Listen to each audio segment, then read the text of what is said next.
Elizabeth. Welcome to Local Matters. Tight lacing describes the process of applying a corset to a person's waist, constricting the waistline and making it smaller.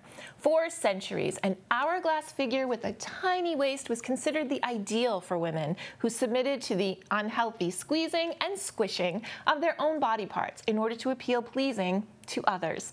Not to be ignored is the fact that the 1910s saw an end to the popularity of the unnatural hourglass figure.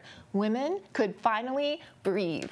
Is there a relationship between the demise of tight lacing as a daily practice and women gaining the right to vote in 1920?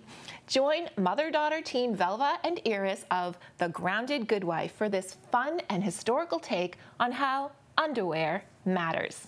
Visit the Duxbury Free Library website to sign up for Suffragettes in Corselettes, the evolution of underwear and our 19th Amendment. It takes place via Zoom on March 6th from 11 a.m. to 12:30 p.m.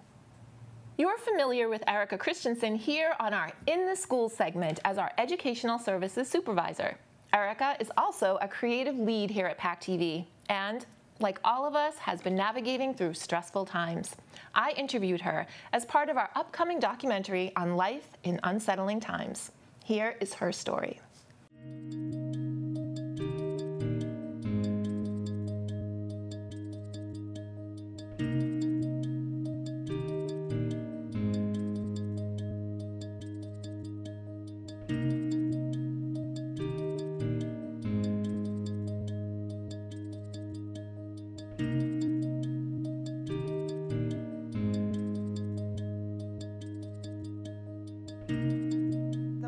That it occurred to me that this was going to be a life-changing pandemic was when Ben and I had just gone to Colorado to speak for the Environmentalist Film Festival, and on our way back, I remember being in the airplane and there just being way less people.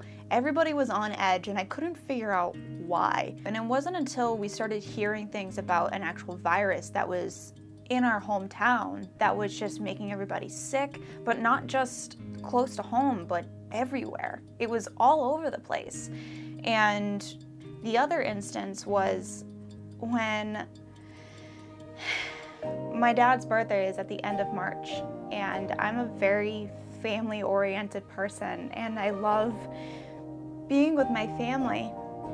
And I just remember not being able to be there on his actual birthday was heartbreaking.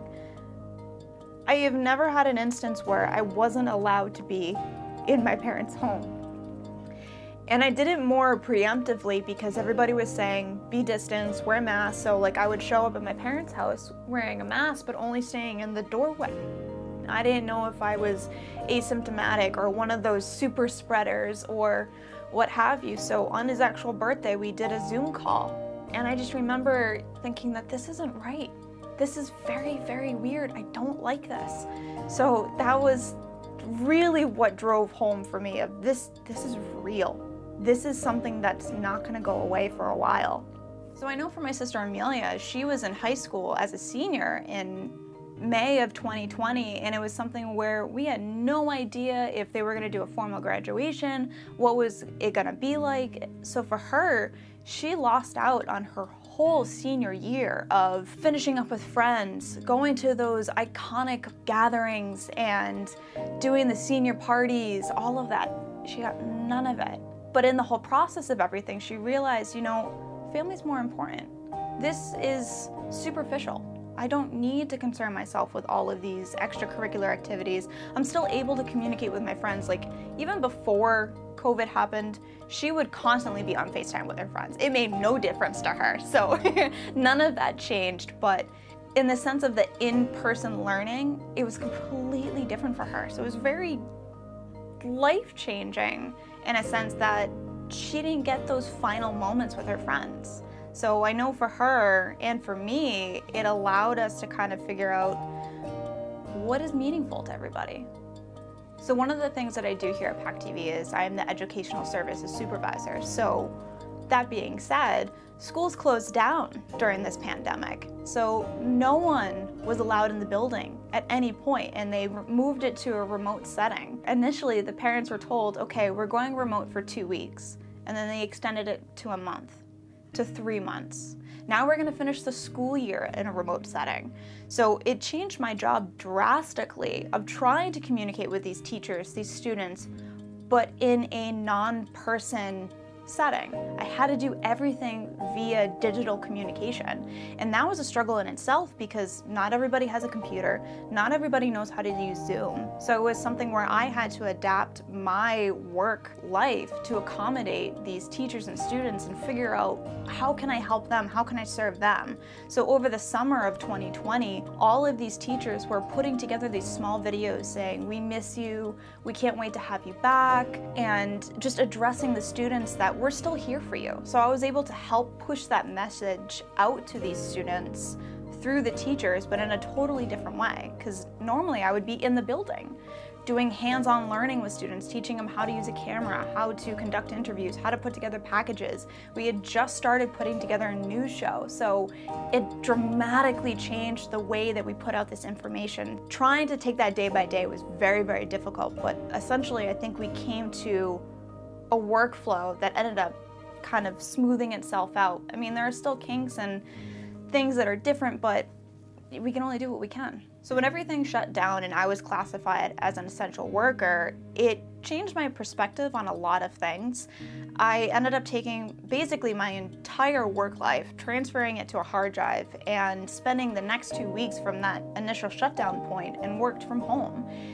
The fact that I was able to work from home was wonderful because I had no distractions, I had no outside people coming in and disturbing, but it also made me realize that what I do is really, really valuable. Even though I work for a small community access station, the products and the information that we put out there is so important for the rest of our towns that had we not been here, I feel like a lot of our community members would have been left in the dark, especially the seniors, the younger students. We have so many towns that rely on like our Board of Selectmen and everything, telling them this is what's going on. When I was given the opportunity to work from home, I took that very seriously. It was a relief to me knowing that I was safe in my own home, but I also had the opportunity to come back at any point. So it wasn't a situation where I was being shut out. Knowing that I was an essential worker was very eye-opening, but it also allowed me to grow a little bit on my own. Some of the things that have changed for us to feel more comfortable in the building is we actually did a whole company-wide reorganization. I was initially in a different office. Everybody was moved around. There's now more doors for bigger airflow, but initially Julie was in the center of the building, and every time you would walk by her office, you would see all of these like memes just across her wall, and every day there would be a new one, and her whole entire office just became consumed by all of these different silly anecdotes and just funny images. So every time I'd come in, I'm like, all right, what new one does she have today? So she did an amazing job from the beginning of keeping us all safe, because we're still in this situation where none of us have gotten sick yet. And I'm keeping my fingers crossed that none of us will. The fact that we've gone this long with no one getting COVID is amazing. The way that I'm keeping myself physically active, I actually started doing yoga in February.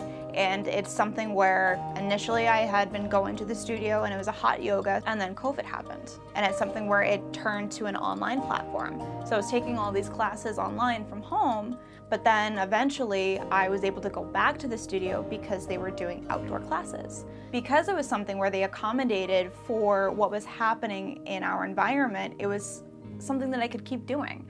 Years prior, I had been a martial arts student. It took me to a different perspective where I was able to take the foundation of martial arts and apply it to yoga, where now I can do these different holds for a multitude of time, and I never thought I would be able to do this before. So I'll be coming up on a year of doing this new thing that's not only strengthening my body, but challenging my mind, keeping my spirit open, and just allowing me to be someone that I never thought I really could be. I did as much like meditation as I could just to keep myself sane. I started taking care of more of my plants, like really diving into what specific plants there are. So now I've got like 30 different species at home.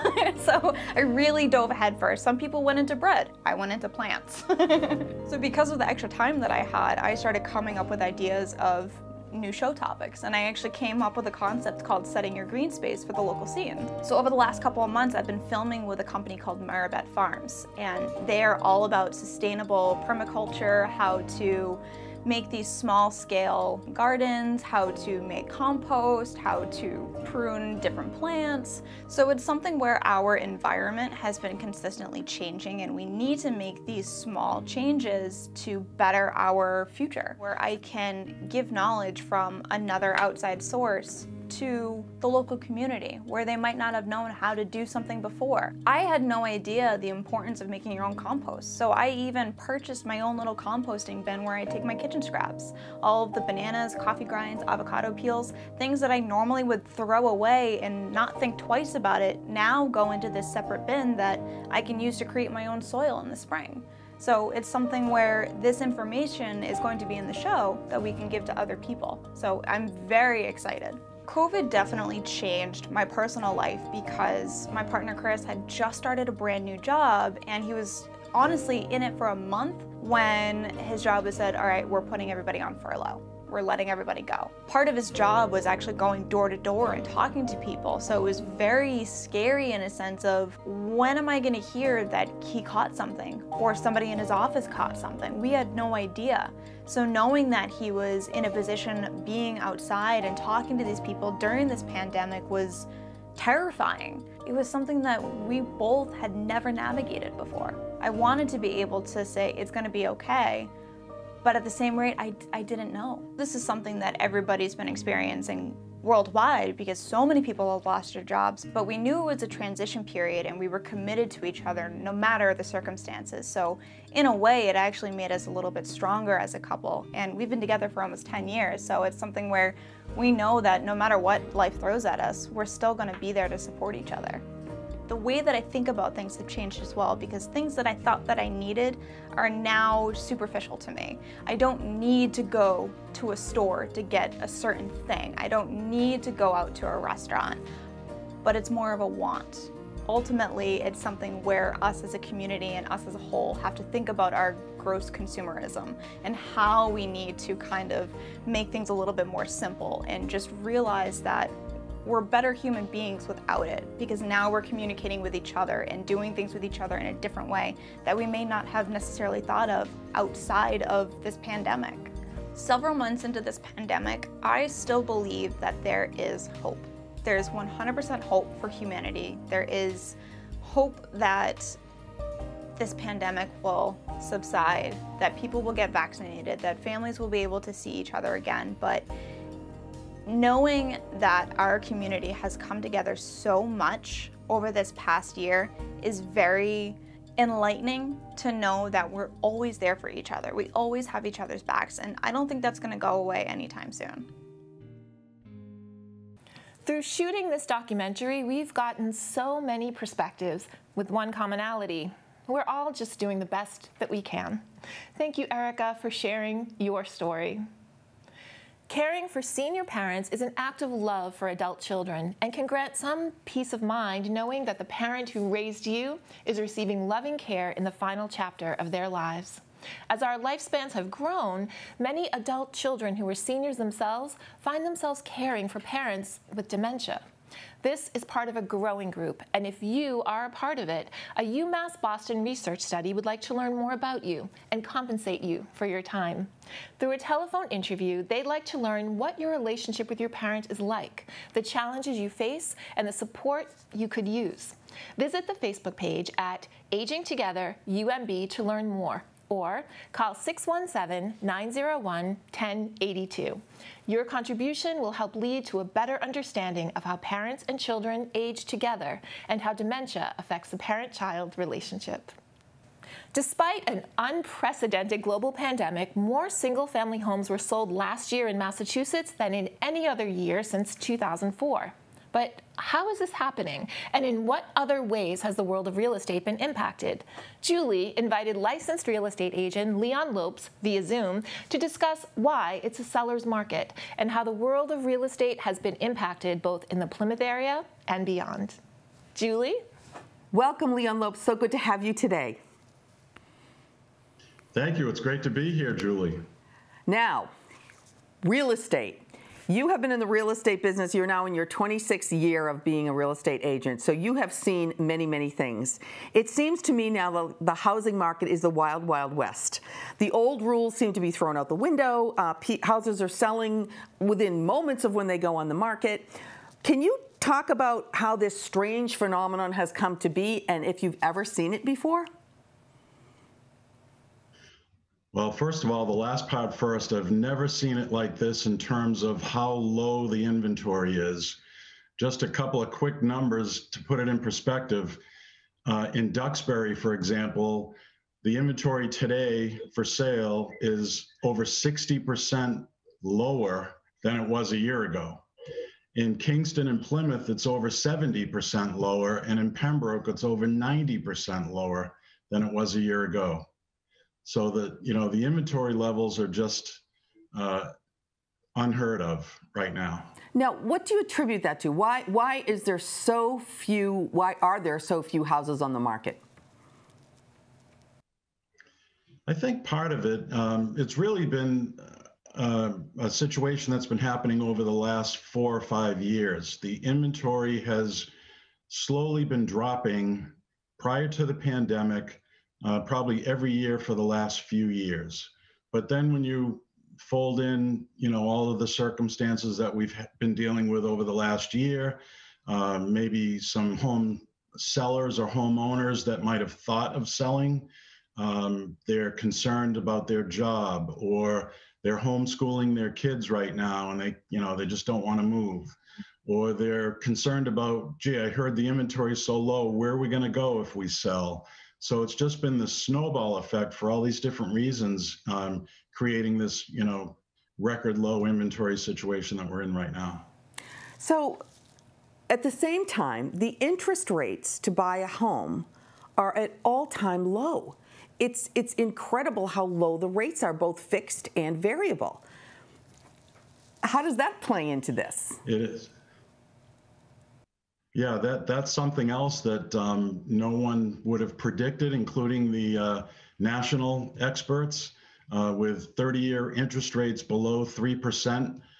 That's kind of the saving grace for the buyers right now. Even though prices have gone up significantly and double-digit increase in the last year, the interest rates being as low as they are is probably the primary thing that's allowing buyers to still take that leap into home ownership.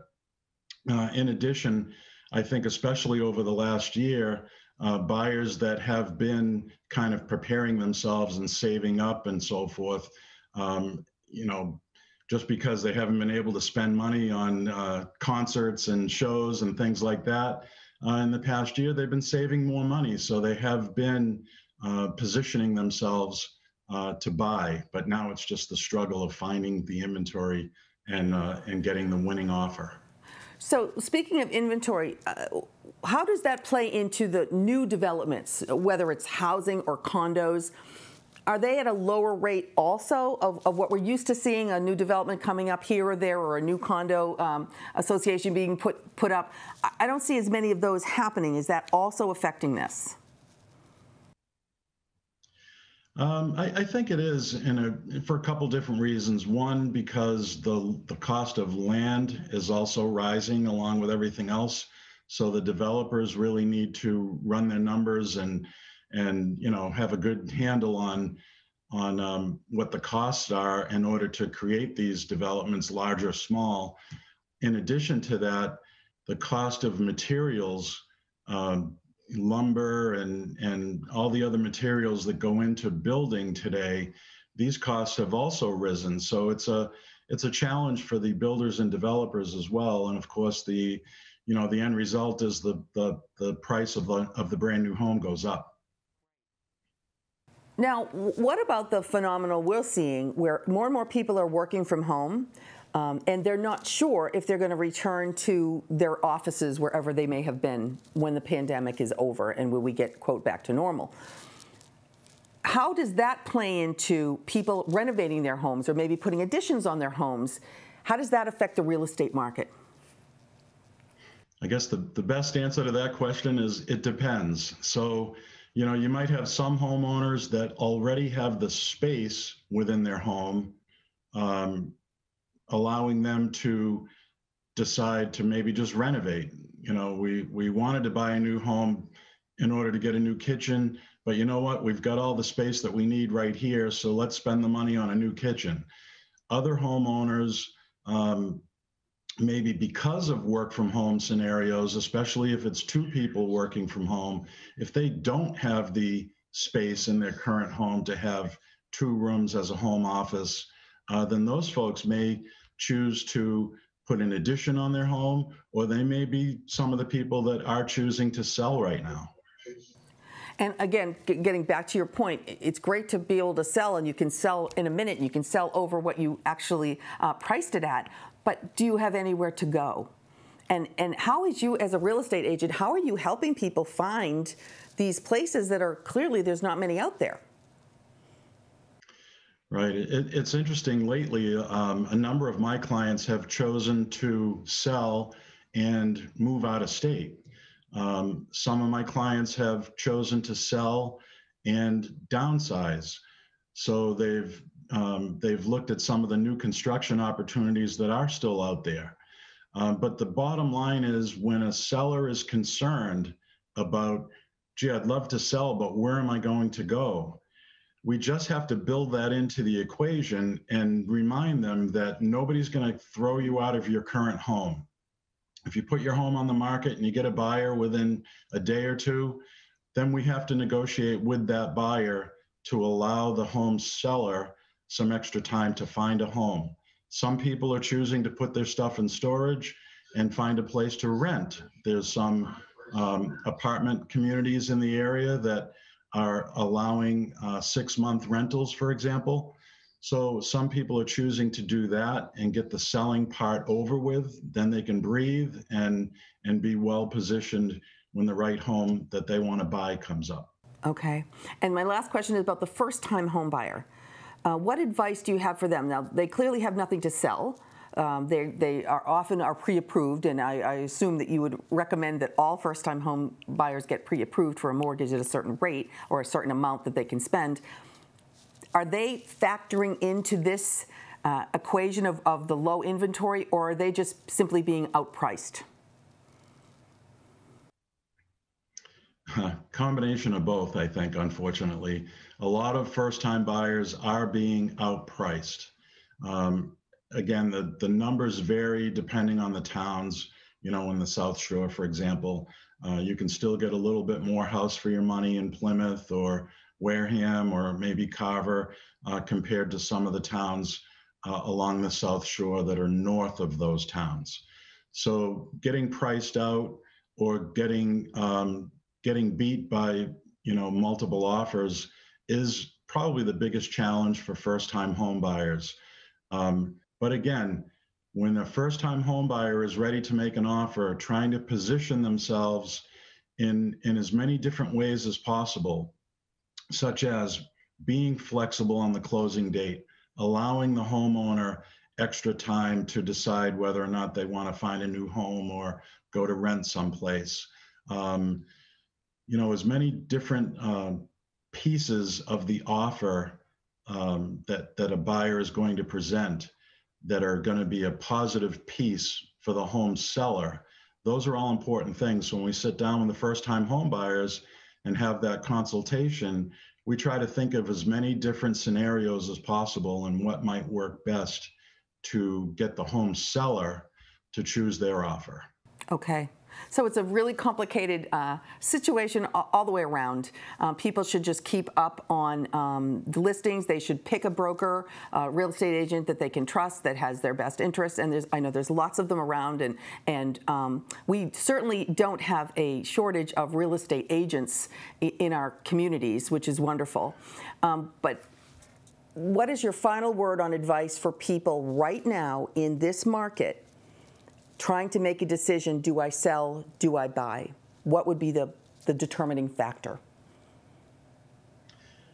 Well, I think right now we're definitely at a high point within the cycle of the real estate market. The last time we were at a high point like this was probably 2005 and 6, before the big crash in 2008 through 10 or 11. So for a home seller, my biggest advice right now is, if you're downsizing especially, this is an awesome time to sell. Nobody knows for sure how long these prices are going to stay where they are. So get your home ready to sell, declutter, staging. All of these things are totally important today, even in this kind of a market. For the home buyer, I think the biggest thing for the buyer to keep in mind is, again, the interest rates are so low right now that it still makes it very possible for buyers at all segments of the market to successfully be able to buy the home that they want to buy right now. Okay, great. Thank you so much. You've given us a lot of information. We really appreciate it. You're welcome. Back to you, Elizabeth.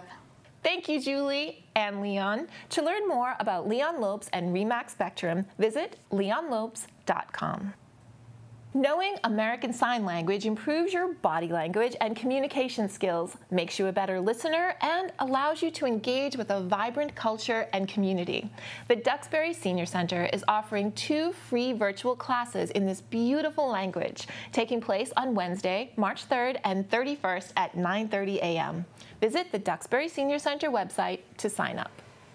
The feeling of loneliness during a worldwide pandemic is very real for many, but for older adults, lack of companionship is an everyday battle that can lead to depression and anxiety.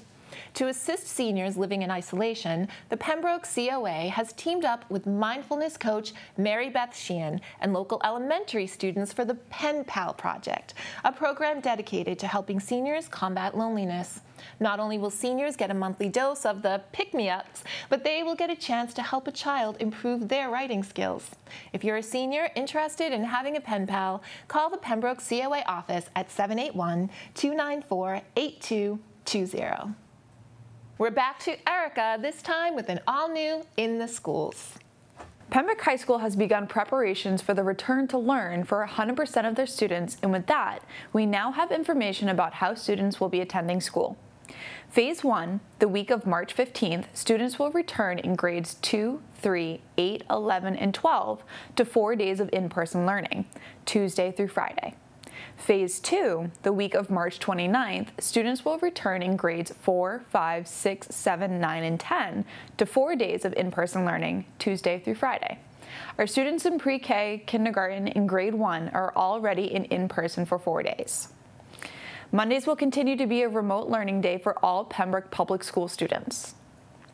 With students getting ready to attend college in the fall, the Guidance Department will host a virtual college admissions panel on March 31st at 6:30 p.m. in collaboration with several surrounding South Shore high schools. College admissions representatives from the following colleges will be available for the virtual event: University of California, San Diego, Providence College, Bridgewater State University, the University of Massachusetts at Amherst, Quinnipiac University, and Bates College. Having admissions counselors from each of the schools will provide helpful information from a wide range of schools, which should prove very helpful to parents wondering what their children should be doing to impress college admissions offices from across the higher education spectrum. There are 1,000 registration slots on a first-come, first-served basis. Parents can register by going to the school calendar. As we all know, back in 2020, high school students did not have the chance to play football and we all missed out on the season. But now, there's football in February. Silver Lake Regional High School is kicking off their Fall 2 season with thanks to Plymouth South, who graciously offered to share their turf fields with the team. A wonderful demonstration of sportsmanship. Elizabeth, back to you. Thanks again, Erika. Local food historian Paula Maku and the Plymouth Antiquarian Society invite you to a midday informal conversation about local food history. Do you know what a clam muddle is? And have you ever eaten one? Paula will share some of her ongoing research deep into the archives of the thread of Plymouth's clam muddle and the mid-19th century connections between white Plymouthians and newly arrived black asylum seekers from the South. There are some mid-20th century gaps in the story, and if you know what a clam muddle is and have ever eaten one, you might be able to help fill them in. This conversation is open to everyone and will be available via Zoom link or live on the Plymouth Antiquarian Society Facebook page. Visit their Facebook page to learn more. Kelly Girardi followed a non-traditional path to her career as an aerospace professional, payload specialist, and human test subject. Together with the Museum of Science, she invites you to not necessarily rocket science, a free virtual event when she'll take you on an inside tour of the commercial spaceflight industry. She'll show us why humanity's next giant leap will require the contributions of artists, engineers, and passionate minds of all backgrounds. This program, based on Girardi's newly released book, will provide inspiration and guidance for aspiring astronauts or those just looking to learn about the exciting space age we have entered. This March 3rd program runs from 7 to 8:30 p.m. and is free, thanks to the generosity of the Lowell Institute. To sign up, visit the Museum of Science Facebook page.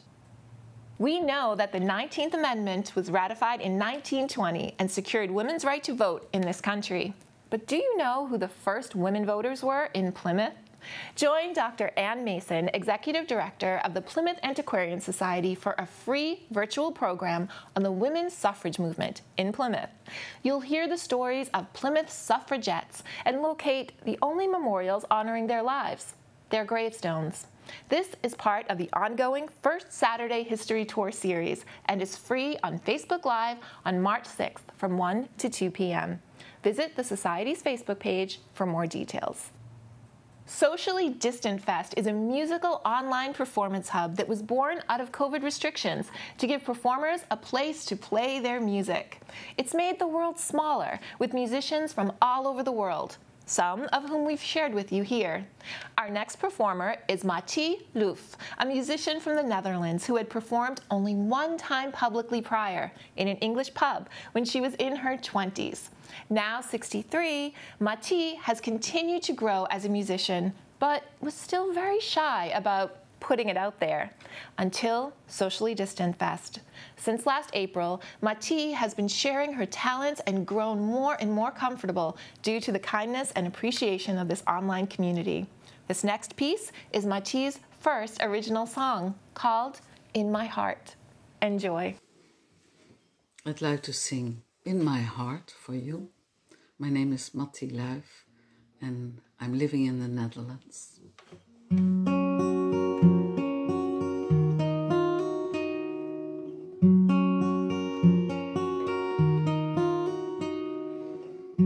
It's not easy to say goodbye. I've known you half of my lifetime.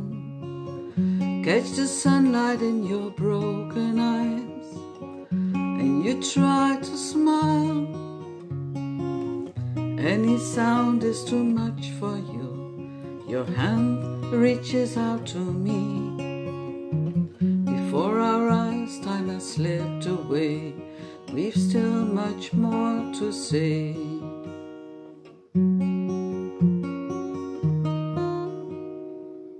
Here's to you and the other ones that I lost on my way. I wrote this song to honor you, and in my heart you will stay.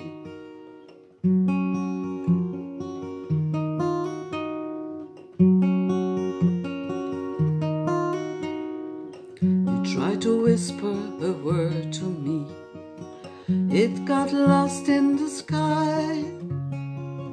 Catch the moonlight in your golden hair, and I try to smile. I want to hide my tears away, staying strong and be in the now. Oh my friends, you are much too young. Our shared moments were so strong.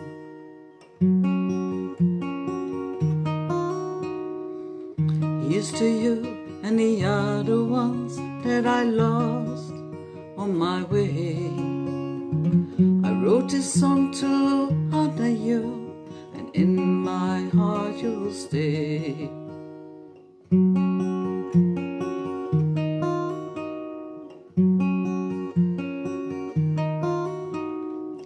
Your skin like wings of a dragonfly, so soft and paper thin. Are you ready to drift away with all your memories within? At this moment I stay with you. It is sad to know this is the end, but I'm sure there will be a breeze to blow you softly on the seas.